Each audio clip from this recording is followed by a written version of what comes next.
All right, welcome everyone to SpongeBall, Squareball, SpongeBob. Take two.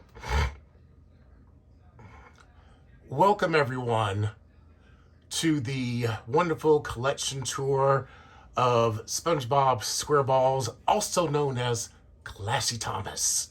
I'm glad to be here with you today. I'm here to share with you a partial tour, actually. I'm going to share with you the ones that I currently have in my Maji cases. I have more Maji cases on the way, and when they get here, then I'll put out more figures and do a part two. And then I'll also show you some of the figures that I have laying in other parts of my house that aren't able to be here in this collection area. But thank you for being here. I thought I would start out with my Sinister shelf. I actually have a very large Spider-Man collection, and it's not out yet because I don't have a space to put all the figures. So I thought I would focus on Classic Suit Spider-Man from Hot Toys, which is front and center. And I thought I would put some of the most favored villains in the Spider-Man universe, many of which have been part of the Sinister Six at one time or another. As a matter of fact, I believe, if I'm not mistaken, that each one of these characters actually was a member of the Sinister Six, although not all at the same time.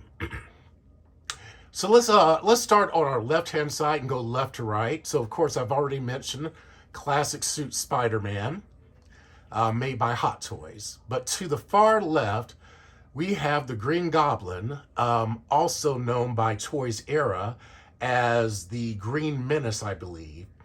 I kind of cheated because I got the Green Menace and I also got the one by Toys Era because I like the glider. So I'm using the glider from that one, and I put the third party figure from Toys Era on top of it, who was their version of the Green Goblin from the Spider-Man movie with Tobey Maguire, Spider-Man #1. To his immediate right, we have Venom. That's the Hot Toys Venom. And sitting there licking his tongue like he just licked the frosting off of a cupcake or something, all happy to be there, causing havoc and menacing. Venom is Hot Toys also. I'm probably not going to keep him in this case, however, because Venom, I have Carnage, and when I actually get a spot for the two of them, I'm going to let them duke it out in their own little display cabinet. And when I get my Electro, I'll probably move him into this spot up here for the Sinister Six.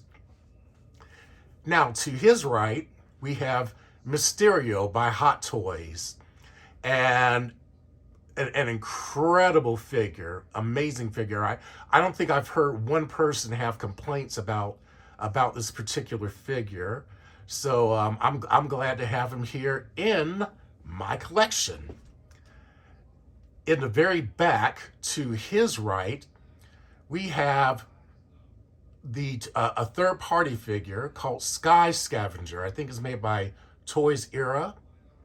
I have the one by Jazz Inc., their Vulture. Unfortunately, his wingspan would not allow me to put him in the cabinet, so I'm going to have to display him elsewhere. But this one actually turned out pretty well, so I'm glad to have him in the cabinet with his fellow Sinister villains.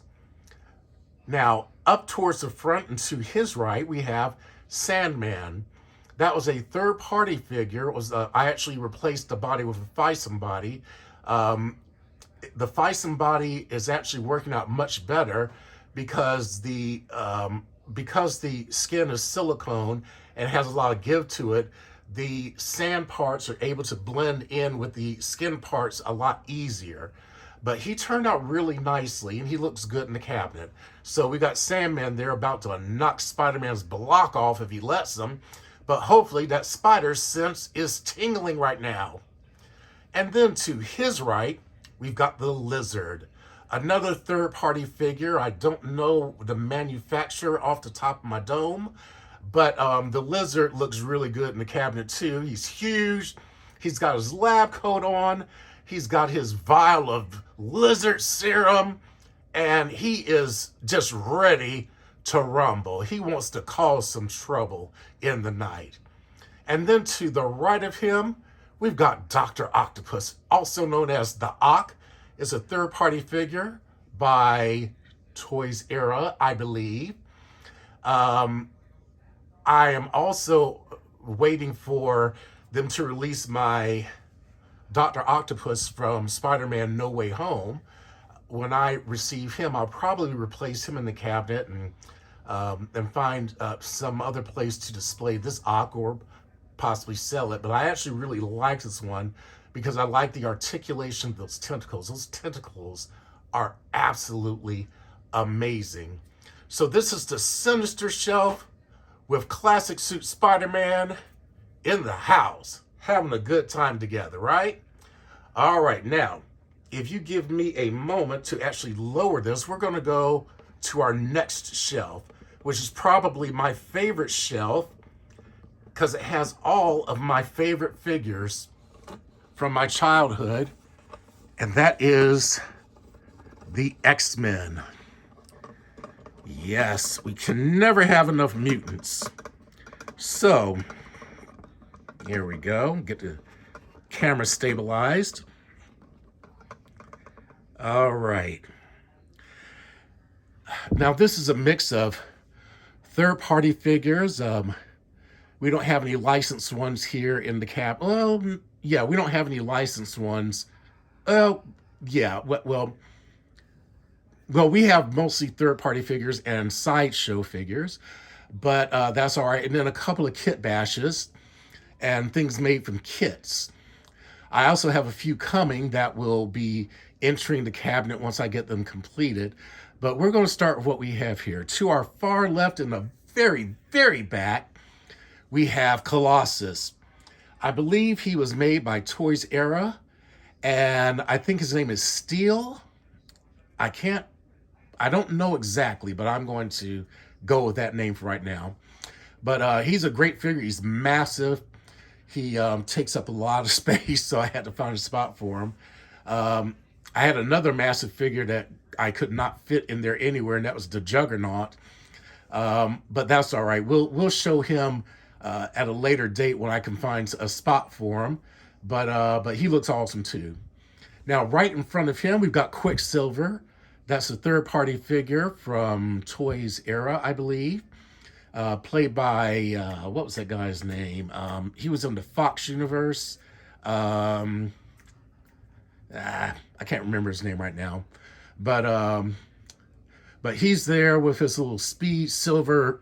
I think that's the name they called him, Speed Silver, but he's really Quicksilver. And he looks good there in his X-Men suit. That actually was from the Dark Phoenix. That was costume, I believe, from the Dark Phoenix movie that they did, the last one that Fox did. And directly in front of him, we've got Wolverine, probably everybody's favorite mutant, the pint-sized little bundle of fire there.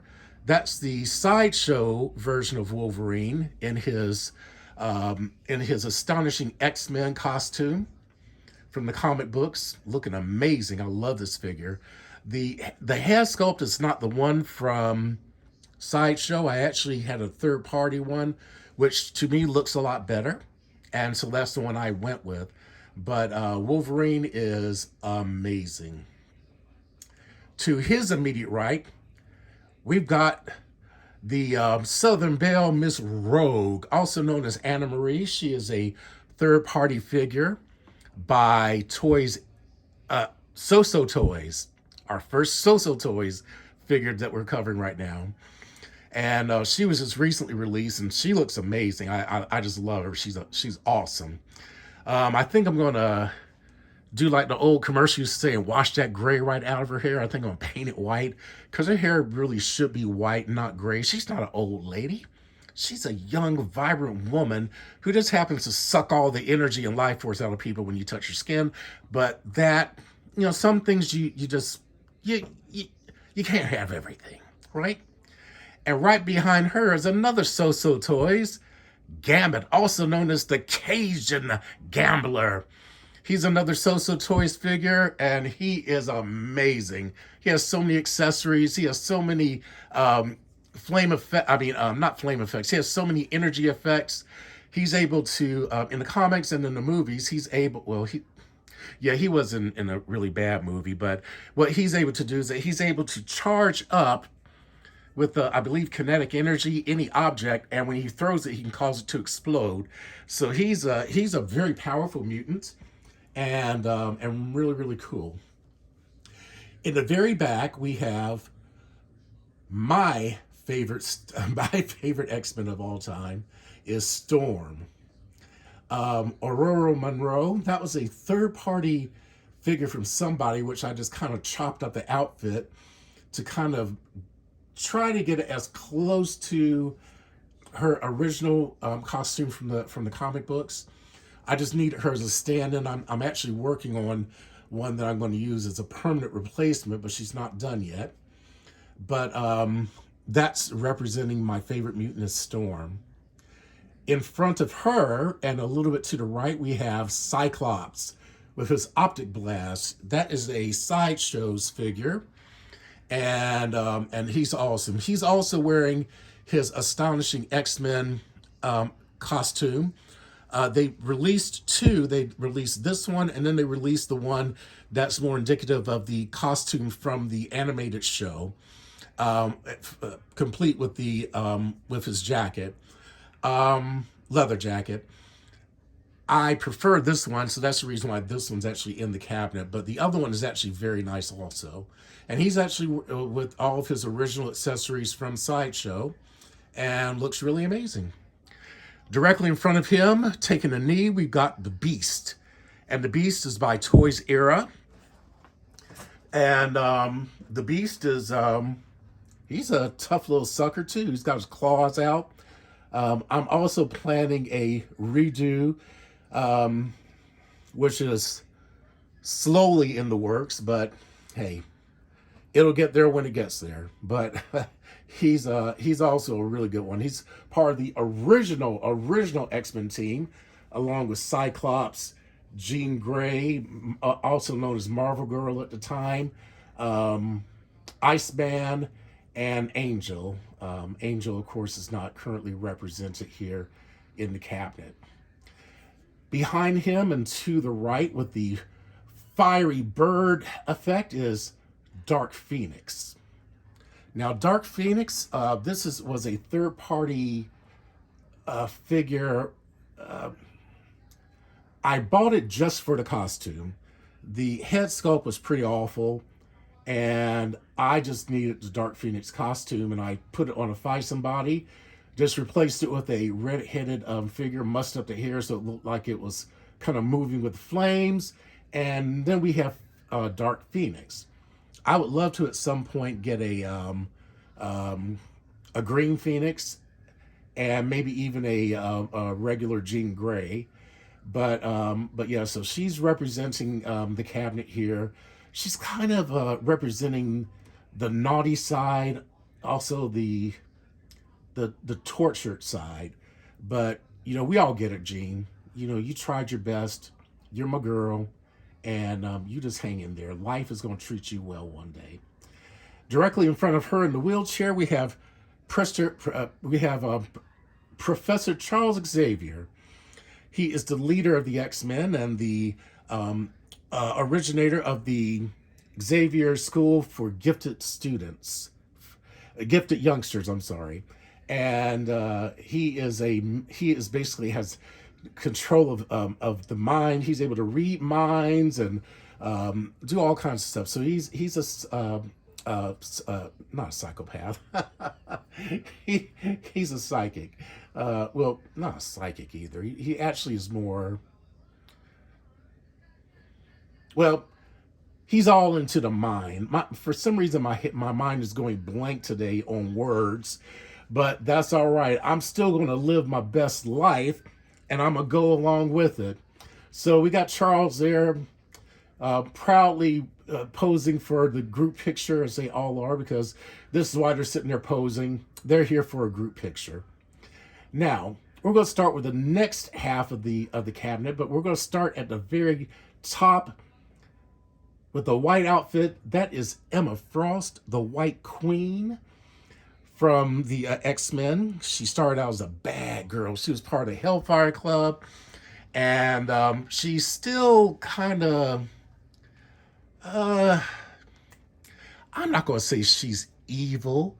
I'm just going to say she's motivated by her own means. She doesn't really. I don't think she has an evil heart, but she just wants what she wants. And when she wants what she wants, she gets what she wants, or at least she tries to. So we're not going to blame her too much for that. She actually was a third party kit that basically came with the costume, and I kind of fudged around with it and kind of twisted and turned it into what we have there. I think I replaced the boots with another manufacturer's boot and changed the hands out.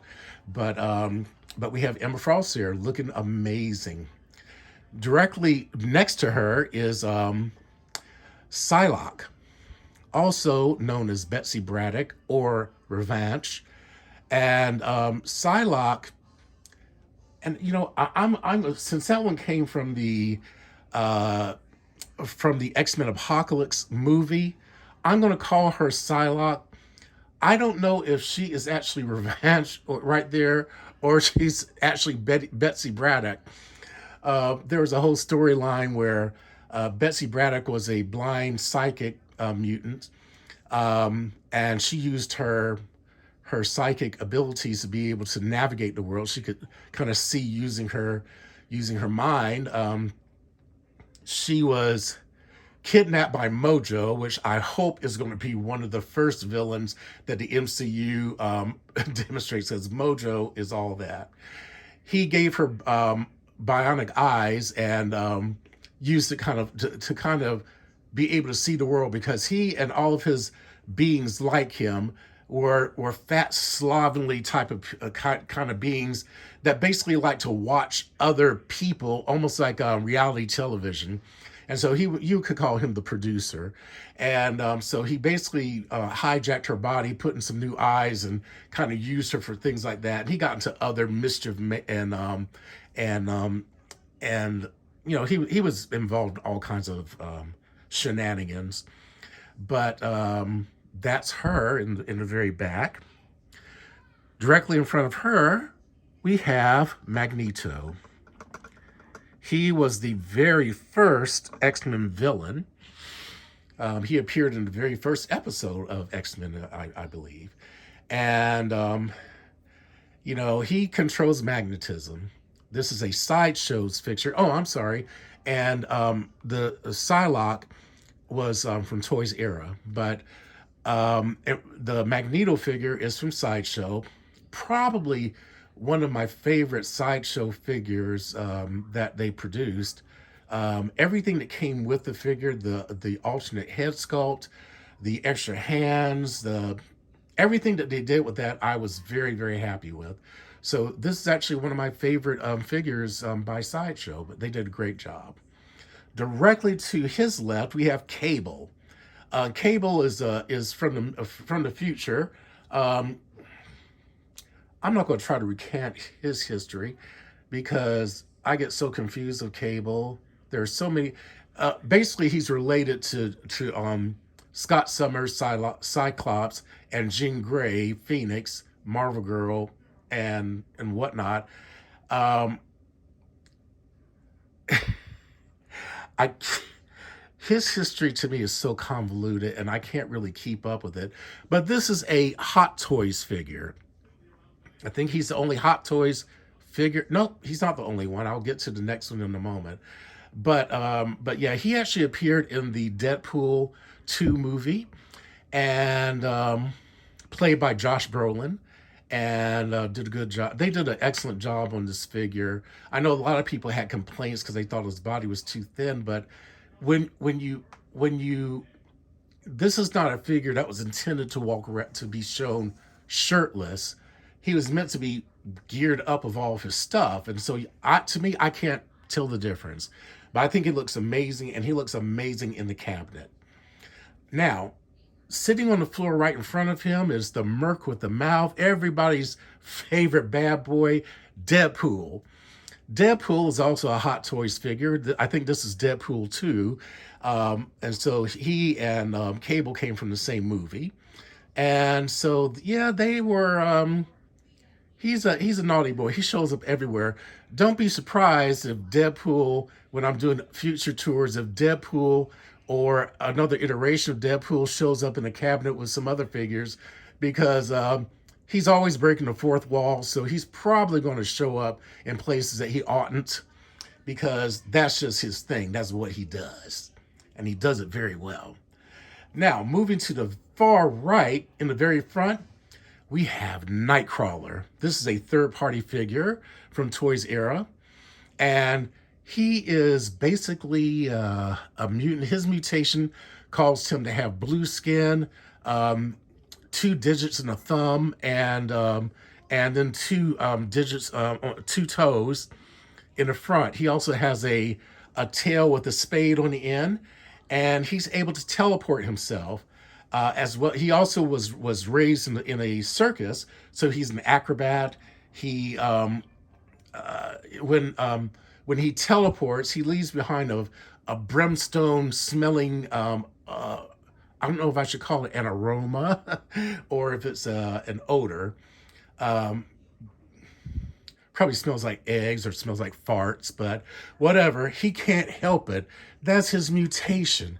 If he could make it smell like daisies, I'm sure he would. But his happens to smell like farts, so we all just have to deal with it. So that's Nightcrawler, again, made by Toys Era. Directly behind him, and it might be hard to see a little bit. I'm going to see if I can get a better shot of her in a little bit. We have his mom, Mystique. She also has blue skin, and she's able to shapeshift. Well, she's able to change her form into any other person. She can basically transform her body. She can look like and be just like anybody. So if you're walking around talking junk about Mystique, you better not, because it might be Mystique that you're talking to. So you just got to be careful. And she's also made by Toys Era. So looks like we got the Toys Era line going right here. And then in the very back on his ice sled, we have Bobby Drake, Iceman, another one of the original members of the X-Men. He is from, oh, what was that, X-Men? I think it was the second Fox X-Men movie. I want to say, what was that, X-Men? I forget. But that's him in his suit from that movie. But Bobby Drake, he has ice powers. He, like Phoenix and Storm, I think Charles Xavier and Magneto, if I'm not mistaken, are Omega level mutants. They all, these people have no upper limits to their powers. He didn't know that until fairly recently in comic history. Most people, when they would see him, they'd see him, he kind of looked a little bit more like a snowman in the original comics. You should really go and check it out sometime. But Bobby Drake basically looked like a snowman. He would throw snowballs at people, and I'm like, okay, that's not very powerful, dude. Come on, you can do better, Iceman. And so the Iceman basically found out that he actually can control temperature at a molecular level. He could basically freeze the particles in your body inside out. You'd be dead before you even knew it. It's kind of amazing. You really should go to like a wiki page and read about his powers and stuff like that, because it's actually quite interesting and quite powerful. So there was one figure I couldn't fit in there, and that was another one who appeared in the Deadpool movie. It was the Teenage Negasonic Mutant Ninja Turtle, or whatever. I can't remember her name. It was something with Negasonic and something about teenagers. I don't think she's a mutant turtle. She just didn't fit, but I will probably display her in another X-Men auxiliary page, auxiliary shelf when I get it together, because I'm also making a few figures. I have Kid Omega, which I've been working on, and I'm also working on the clones of um, my girl Emma Frost, which are the Stepford Cuckoos, and so I'm when I get them, I'll probably put the teams and the people that are kind of new to the team. I'm probably gonna put them in that new shelf. But this is my X-Men, my favorite team in the whole wide world. And I'm so happy to be able to show them off and show them to you. And I hope you're enjoying me and my collection tour. Now, let's hop down to the bottom shelf, and we're going to get to the next one. So pardon me when this part, I'm going to try to edit it out, but I'm not good at editing yet. But it's going to get a little wiggly. And so while it's wiggly, just bear with me. And because we're about to go MCU on you now. We're about to hop down here and get to some avenging. And we are going to avenge the heck out of things, man. Now, I'm probably going to have to adjust this camera and the camera angle just a little bit so we can get everybody in. But I think we just about got it. Now, all of these figures are Hot Toys figures. Because, I think I have one kit in the very back. But everything else is a Hot Toys figure. And these are all from the MCU. So, let's start with the very back row. I didn't display her back row to the left. I didn't display her with her wings because, unfortunately, it would really make it difficult to fit her and everybody else in there. But that's the Wasp from Ant-Man and the Wasp. And this is a pretty awesome figure. I'm kind of tempted. I think I may consider getting the new Wasp because her outfit with the gold and the black reminds me a little bit more of her suits from the comic books. Anybody who knows anything about the Wasp know that from the comic books, just about every comic book she was wearing a different costume. that was her thing. My girl would just change up. You just look up and she's got on a new costume. So she was probably one of the most versatile Avengers around. But she had so many different costumes, it was just difficult to keep up with. Now, directly in front of her, to the far left, is Ant-Man, also Hot Toys. He's able to shrink himself. Well, he and the Wasp can shrink down to the size of an insect. He just happens to have more ant-like powers and whatnot, and this, that, and the other.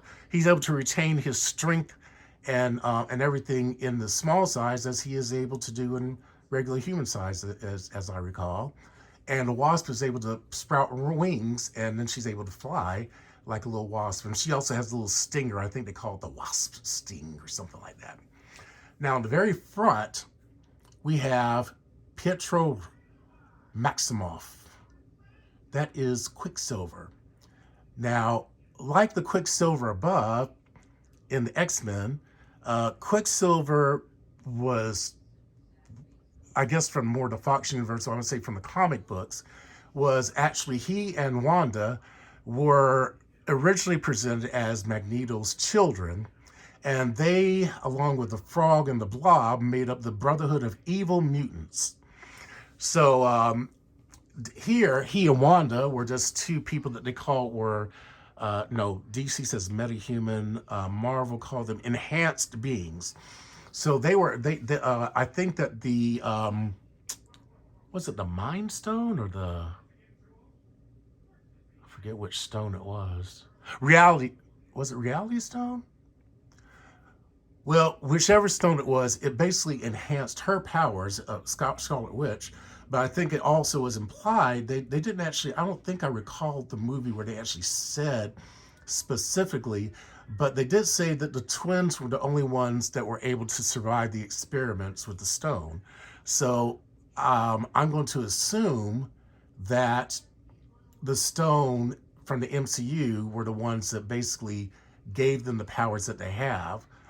I like to think a little differently. I like to think that even though they weren't able to use the word mutants, I'd like to say that basically these enhanced beings, Wanda and Pietro, that their latent mutant abilities were basically impacted and activated by one of those stones, by one of the Infinity Stones that they used to experiment with them.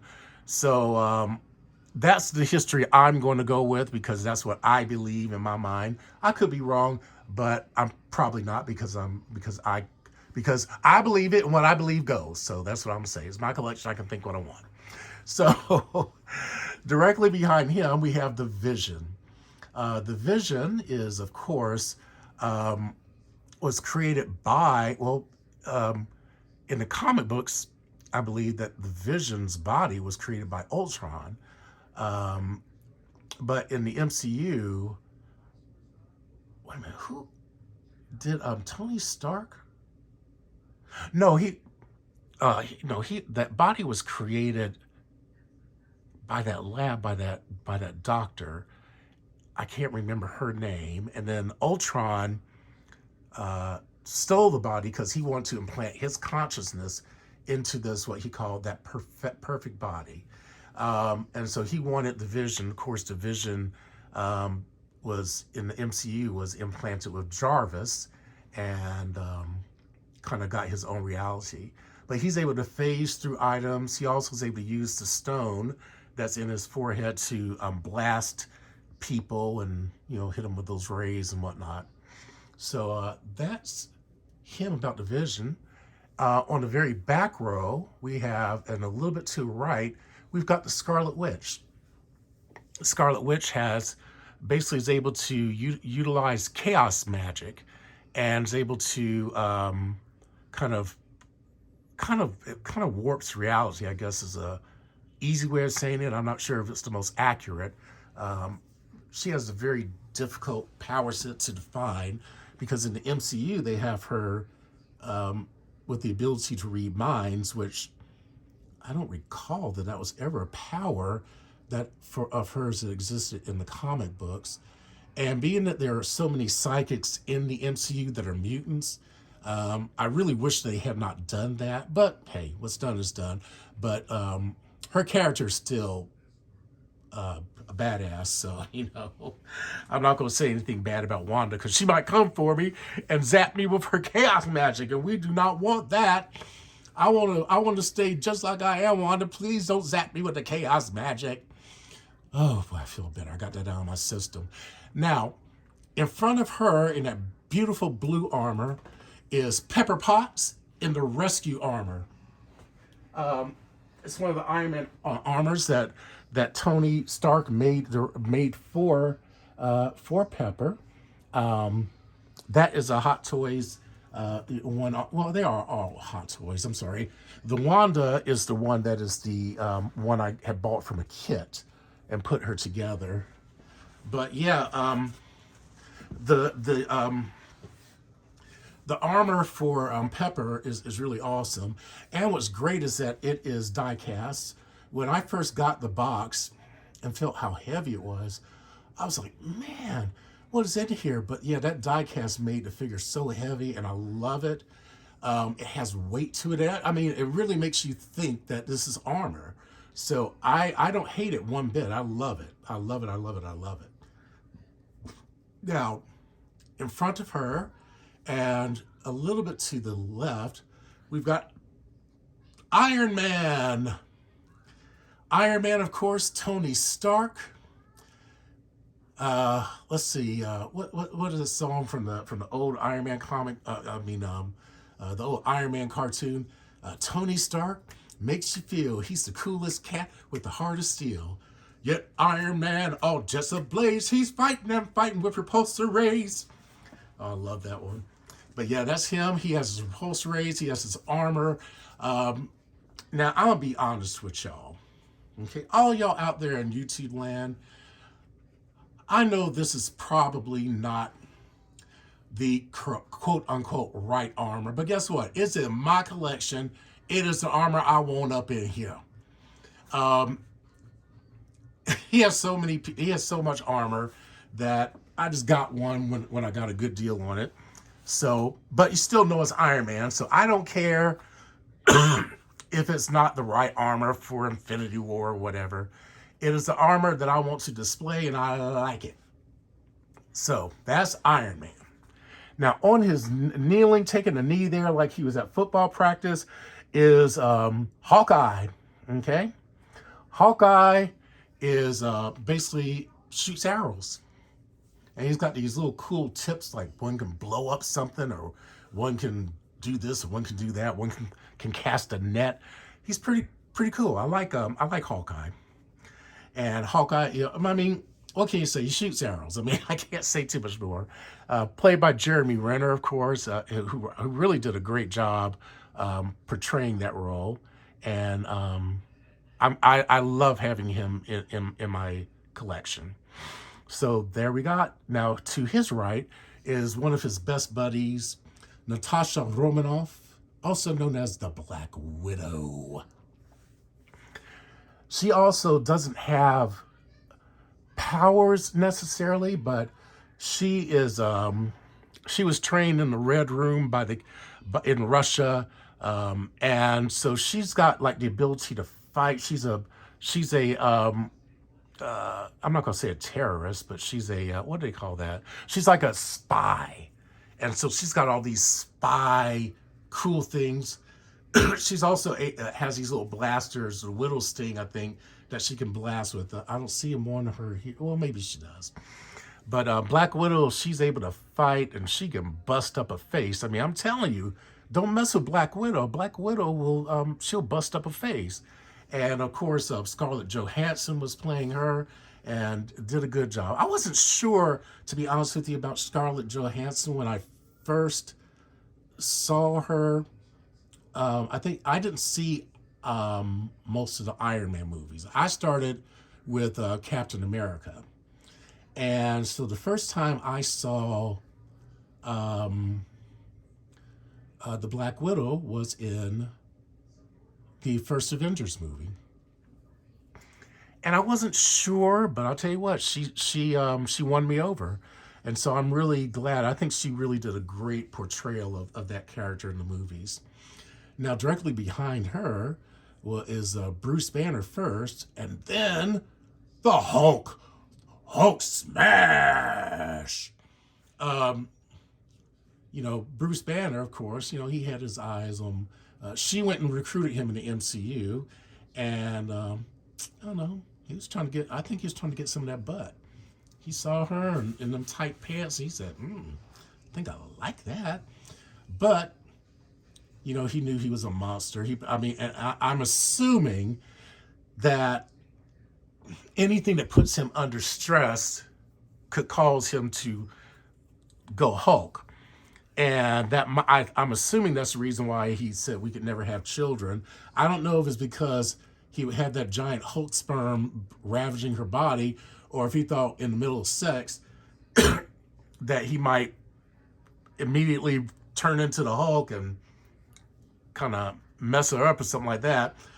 But I thought it was kind of I like the fact that the MCU took a few chances and, you know, took a few liberties, and that's kind of cool. I'm okay with it. Now we're on the right side of the case, and we're going to start in the very, very front with Captain Marvel. And Captain Marvel's there for a little short hair. I think that's her actually her Infinity Wars costume, and she looks really, really good. A lot of people complain about Brie Larson. I liked her. I thought she did a good job. I felt they didn't utilize her well.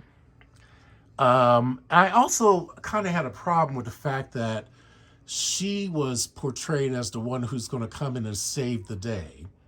When you had people like Wanda and stuff. Now, of course, Wanda had problems and whatnot, but they didn't really develop her. And I think that to kind of put everything on the shoulders of Captain Marvel. Now, of course, she did kind of come in and bust up some heads, but I I didn't really like her character being utilized that way. I thought it was kind of cheap. I think it made the victory a little bit cheaper, but that's just my opinion. And it's not to say I didn't enjoy Infinity War. I enjoyed it a great deal.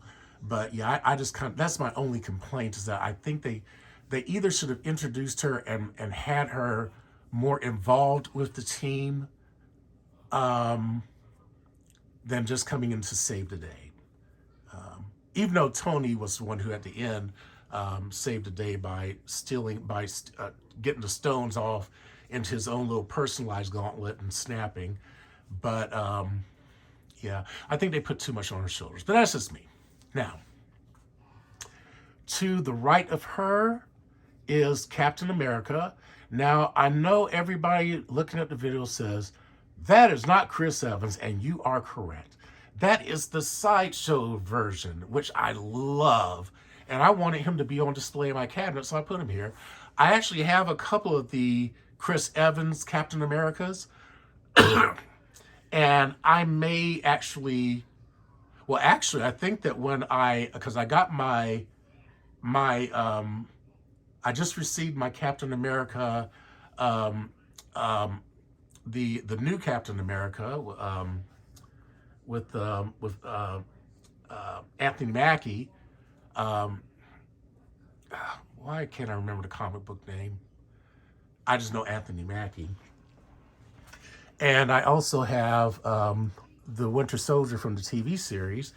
And I've got Nemo. Was it Nemo? No, it's Finding Nemo. Whatever the bad guy was, I've got him as a third party figure. So I think I'm going to kind of make a cabinet with those characters in it, and just kind of leave it at that. But I really like this Captain America that Sideshow did.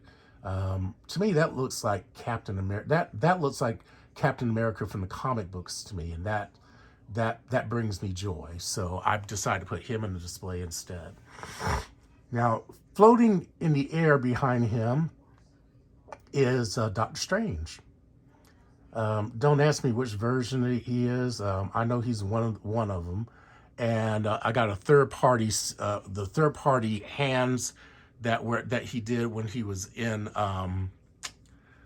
Infinity War, when he was going through when he actually split into multiple different forms while he was fighting and whatnot, and that's a cool effect. So that's him there.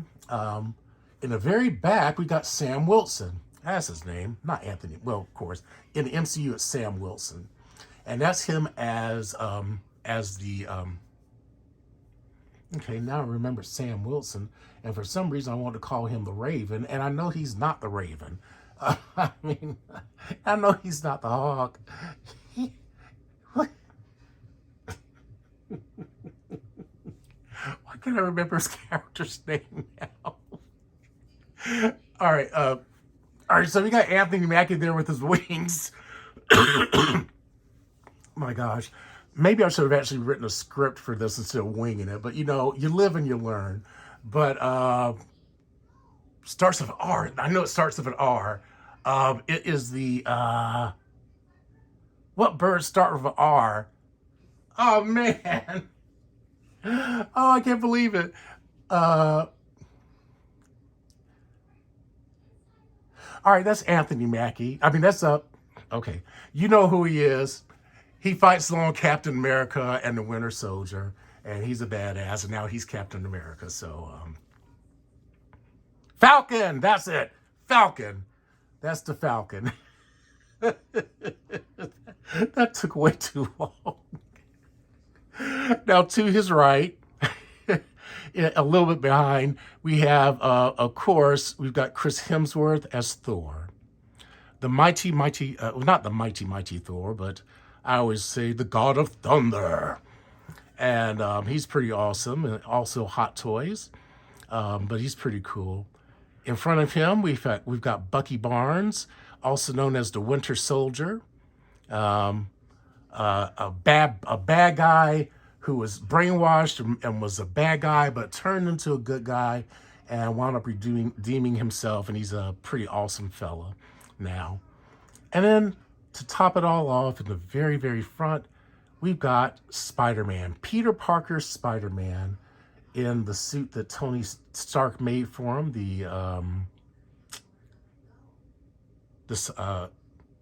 well, I'll call it the Spider-Man suit. It's the one that's got the legs. I just didn't put the legs on it. Those are 4 legs. But yeah, this is basically my... Hey everybody, this is SpongeBob SquareBalls, also known as Classy Thomas, coming back at you. I apologize for the haphazard way I did that collection tour. This is my very first one. Of course, you can probably tell that. And I was just having a good time. Of course, the thing that I do know is that the next time I do a collection tour, I'm probably going to write myself a script, okay, or something I can follow along with. But I was just having a good time. As I was seeing the figures again, there's something different about going through the figures one by one and just enjoying and appreciating them all over again. So I was just having a good time reminiscing. And then, of course, the brain of mine that has, my sponge is able to absorb many, many, many things. And then over time, it gets too full. It has to be squeezed out. And so I think something must have squeezed out, because I kept forgetting certain facts that normally would come right to me. But I was just having a good time. I hope you all had some fun with you. I know it was a little long, but I was just enjoying my figures, and I hope you enjoyed them also. I hope you got a chance to see some of the figures, and since I did tell you where the manufacturers of them, I hope that you...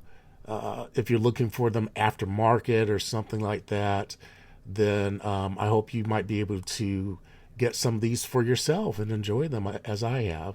And also as new characters, hopefully with the MCU, in the next, I think in the 7th phase, I think we'll be seeing mutants show up. And hopefully you'll be able to get your own team of X-Men done by the MCU. I probably will start collecting some of those figures myself and putting them in my cabinets and juxtaposing them with the ones that I have kind of made or purchased through third parties. But I'm always happy to just enjoy the figures. So I hope you all enjoyed my collection tour part 1. There will be another one once I receive my Maji cases and get them assembled and start putting more figures in there. Then I'll do another update and just go from there. But thank you all for your time. I'm sorry it has been so long since I've been able to make content for you. I've been very, very lax, and there's no excuse for it. So I'm getting myself together, and I'm going to start trying to do this a little bit more consistently. So please stick with me. I hope you will come back and join me again, and I hope you're having a fantastic day and or weekend and or evening and or morning. Whenever you're watching this, I hope you're having the best day. And just remember, be good. Be good people. Have fun, enjoy the hobby, and enjoy your life. And I enjoy and appreciate all of you. Have a great day, and I'll see you in the next video.